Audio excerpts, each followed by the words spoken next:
Hello and welcome to the Practical Animal Channel. This channel is for you if you like talk about animals. Much of the time we talk about wild animals and issues affecting wild animals, but we cover all aspects of the animal industry, including agriculture and habitat management. We hold interviews with people who are successfully working with animals, people from all professions.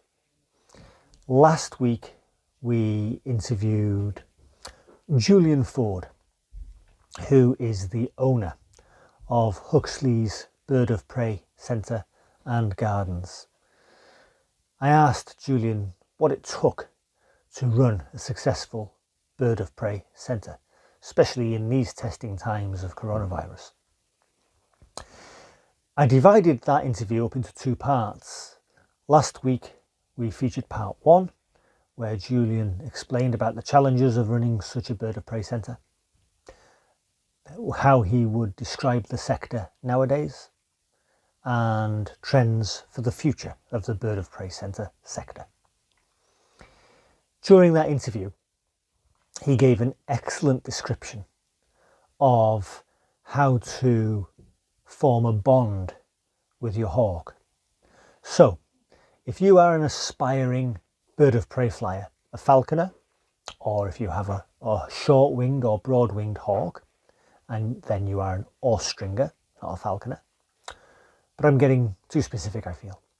If you have a bird of prey and you're training it, or you intend to get a bird of prey and you intend to train it for falconry, but you still have some doubts about how to go about it, despite the numerous books that exist on the subject, not to mention videos, even videos on this channel.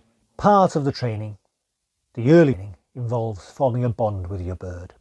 In this video, I will be playing an extract from last week's interview, where Julian explains how to form that bond with your bird. I hope you enjoy the video. And for more exclusive content on wildlife, the countryside and the animal industry, please subscribe to the channel. Julian's part two of his interview follows now, where he talks about how to create a bond in the early stages of training your hawk. In the next video, I'll be interviewing Eduardo Crittenden, who is a herpetologist who works in one of the few centres in the country, the UK that is, where the milking of venomous snakes takes place. That's going to be the next video. Look out for that next week. But in the meantime, here's Julian Ford of Huxley's Bird of Prey Centre and Gardens talking about how to create a bond with your hawk. A young bird, I always say, don't get an older bird from somebody if you don't know what the bird has done. It never works. I take half my falcons have been given to me by people who can't manage them. Some of them can be an absolute nightmare. So the idea is to get a young bird from a well-known or good breeder, look into it, read all the books, take a course, be a volunteer at a centre. That's what we say, be a volunteer at a centre that's near you if you can, to learn what you can before you get your own bird. It's a big thing. It's a big commitment. So you end up getting a young bird and the manning process starts. That means literally, like obviously this one's fully manned, as you see, very relaxed, preening away here. But you start off with a mad bird, if you like, sitting on your glove, hanging upside down, doesn't want to be with you. Why does it want to be with you? It's come out of an aviary, probably most likely from the parents. And you're totally alien. They don't want to be with you. So that's when the patience has to kick in. A lot of patience is required. The bird has to learn to trust you. And the first thing you do is hopefully get it to feed on the glove. You jest it up, you put the anklets on, the jesses, swivel, leash, whatever it might require. No, I haven't got any food, no. And they all look over this side because they don't know where the food is. See, they know food can come out this pocket. That's how they all learn that very quickly. So the bird is manned. It'll hang upside down maybe 2, 3, 4 days, particularly if it's a young falcon. And dare I say it, at this stage, the females can be more difficult. They are more headstrong and they're bigger than the males. We have to bear that in mind. The females can be a lot bigger than the male counterparts. So therefore, they want to do what they want to do, and that's not be with you. If you can hood a young falcon to start with, that's a big advantage. So we have a couple of falcons. Generally with my falcons, because they're seriously so well behaved, I do not hood many falcons. It's traditional to have a hood to go on a falcon.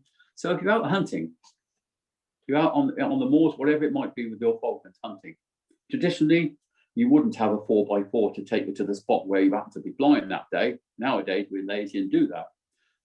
But you would have a hood on the falcons. You'd have a cadge of falcons.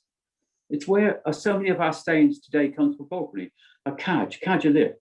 It means it's basically an oblong frame, if you like, rectangular frame, with a falcon sat on each corner with their hoods on, tethered, obviously. And you have a cadge carrier. The cadge carrier would have stepped inside, 2 leather straps over his shoulder. Off we'd go across wherever you were going to fly, and he would carry the cadge to wherever you were going to fly. One falcon would be released at a time. Hood would be taken off. We'd have a look around. Off we'd go and have a flight. And then he'd hopefully come back. He might catch something which you'd retrieve. You'd get the bird back. Then the second one possibly would have a fly. So cadge and a lift literally comes from falconry. But the manning process is the most important thing you'd ever do with a bird in its life. It has to trust you. If that bird doesn't trust you, you've lost to start with. Some of them can take a lot longer. You can settle a bit more. There's nothing over there. There's no food in here. It's the wrong area. Sorry about that. I have to talk to him so it keeps him calm. If he does play up, we will move him back to his perch. The manning could go on for several days, even longer, depending on the bird. But once they've learnt to stand on the glove, you put a little bit of food on the glove between their feet. You might even be able to touch their feet. They'll be looking at you. Now, the moment they take their eyes off of you to look at that food, that's the first stumbling block over. It means they're trusting you a little bit. They'll take their eyes off of you in case you make a sudden move. And do they want the food? Probably not to start with. But then they'll pick it up and they'll throw it on the floor. Okay, to start. They've picked up the bit of food, they've thrown it on the floor. And not long after that, they'll think, well, yeah, we're getting a bit hungry. We're getting a bit hungry. Yes, we'll have a peck at that little bit of food. And it goes from there. That manning process, generally, once they've learned to do that, built up quite quickly.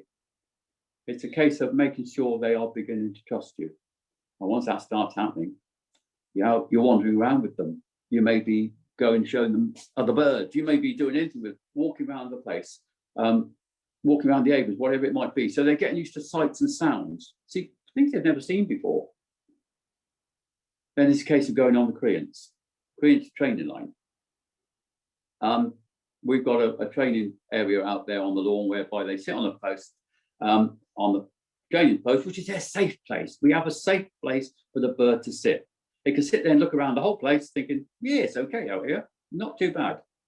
And then we put them on the creant. So we take the leash off, providing they're sitting there okay on the post, and we put the creants on the training line. For start off, they'll wonder what's going on. They'll probably bait off. They'll run around the floor. They'll flap, whatever it might be. But you're going to encourage them to do that first little tiny jump to the glove. From the perch, a little bit of food on the glove. Very hesitant to start with, but they will eventually jump over. Then you're on your way. That trust normally with most birds, not all, but most, because some can be very difficult, they will build up that trust to jump to the glove. You extend that distance. Now, things like house hawks, very, very intelligent birds. They learn quickly. And once they start learning, they're on their way. Generally speaking, they're that good. That's why house hawks are so very, very popular. And you could be getting them down the lawn, 12, 20 foot, 30 foot, whatever it might be, within a day or two. Then there comes a time when they're chasing you down the lawn, you can't get away from them. You introduce them to a lure. Because again, it's no good turning the bird loose and they don't want to come back to your glove. They might come back to the post because they regard that as a safe perch, because they look around. So you've got to learn. Now with a house hawk, it will be a dummy bunny. Basically a thing that looks like a body of a rabbit, if you like, that you drag along the ground, little white tail on, that's the important thing. And where the head of the rabbit would be a little bit of food tied. And you drag that down the lawn, and they think, oh, don't like that. And they could be really afraid to start with. So you put a nice big garnish, a big piece of food, whole day or chick, whatever it might be, on where the head of the rabbit will be. You drop it up their feet and they'll walk over and tentatively touch it and they run away. They are that nervous. It's not natural for them to want to take what's offered like that. But these catch on quick. Most birds do. Eagles do. But the Harris hawk, say, since he's sat here, I'll talk about him. The Harris hawks are brilliant birds. They learn very quickly. And before you know it, you put them on the perch when they're flown to the glove times. You put them back on the perch, you get the rabbit and you run down the lawn. They're flying behind you so fast. They've caught on. Now, when they start chasing you down the lawn like that, I'll say, right, time to turn them loose. See what they do. There has to come that. Now, with the quickest I've ever trained a Harris hawk from out of an avian flying free in the woods, believe it or not, was 3 days. That's exceptional. And he went off and within 30 seconds, he caught a rabbit. It's never happened since. You know, it was an old bird of mine called Aztec, and he was absolutely amazing. So, but he just caught on quick. I mean, I don't know why, it just happened with him. But you'd expect 2 or 3 weeks, and you'd hopefully, with a novice flying their first bird, perhaps a Harris hawk, which is the most popular to start with, then you would be, hopefully 2 or 3 weeks, you'll take him out into permission. It's no good having a bird unless you've got permission, as we call it. In other words, permission to fly on somebody's ground if you haven't got your own fields. And you've got to approach people sensibly. Say, look, I'd like to fly a hawk here. It might be a falcon in a big field, something like that. You have to get that permission to be able to fly your bird. You can't just fly anywhere. We always say get insurance as well, you know, in case it chases somebody's dog, you never know. So that sort of thing has to be taken in consideration. But that bird, once it's chasing you down the lawn or wherever you're training them at home, it is time for them to want to do more. To give it something like a Harris, intelligent bird like this, they know they can do more and they want to do it. So very quickly you learn that you've got to take them out and get them flying. Again, the transmitter on the bird, you know. We don't use GPS on the hawks. We use the old 173s, which send the signal back, because he's not given over to go like some of my falcons. I'll tell you about one of my falcons in a minute. So, you know, it's important that you've got a transmitter and a bell. They need a bell on them. Again, it's a ringing sound. They're not used to that. Some people leave the bells on permanently. I don't. I always put the bell on with the transmitter, and the birds have the bells on when they fly. And I don't leave bells on permanently. They don't seem to worry about that when it goes on. They know they're going out. It's something exciting. They're having that equipment on. They know they're going to fly. Birds catch on pretty quick. So that's the basic, the very, very basic of training the bird. It's getting the bird. It's getting the bird on the glove so it starts eating a little bit of food on the glove. Everybody does it slightly different. I don't criticize people the way they might do it, but it's important to move on as a bird wants to move on. So put them on the queen, to get them chasing you down the lawn or wherever you're training them at home. Same applies to any of them, really. Once they're flying and chasing you, it's not because you've starved them, as some people seem to imagine. It's the fact that they are trusting you. Think, yeah, he's got a pocket full of food. I want to be on that food. Or I'm going to him because he's an imprint, it's an imprint, and I want to be with dad or whatever it might be. So there's different ways of looking at it. But they learn quite quickly, particularly a bird like this. They are amazing birds. So that's the very, very basic breeding. So, you know, we always look at all the birds every day. We make sure they're okay. You've got to know your bird. Another point, you've got to know if there's something wrong with your bird. It could be about hook, especially with a bird like this that goes out hunting. Very easily, they can catch a wing on a fence. We have birds occasionally that have had wingtip edema. It's a serious problem for a bird. And if you don't catch it quick, they lose part of their wing, never to fly again out in the country or whatever it might be. So lots to look at, lots of things. Anybody wanting to get into falconry or keeping a bird just in their garden for fun, perhaps an owl flying, whatever it might be, they need to look at it very, very seriously first. It's a long-term thing. You know, when you think a bird like he's, what, 22, 23, 24, without looking at the paper, I'm not quite sure. He's an old male Harris hawk that I've bred here, say. Some of the eagles, you're thinking of 45, 50 years plus. You know, I've got a golden eagle hybrid. She's coming up 40 now. Loves me, hates everybody else. She'll kill anybody else that goes near her. You know, it's all good fun. You know, so that's how birds can be. So they can have a good long life compared to their wild lives. I mean, when you think a tawny owl or barn owl in the wild, 3 to 5 years. 5 years would be a reasonable average life for a wild owl like that. We've got one that's 23, 24. So up to 5 times longer. Julian Ford? owner of Huxley's Bird of Prey Centre and Gardens. Thank you very much for being on the Practical Animal channel. Thank you very much for inviting me, and I thoroughly enjoyed talking to you. Thank you very much.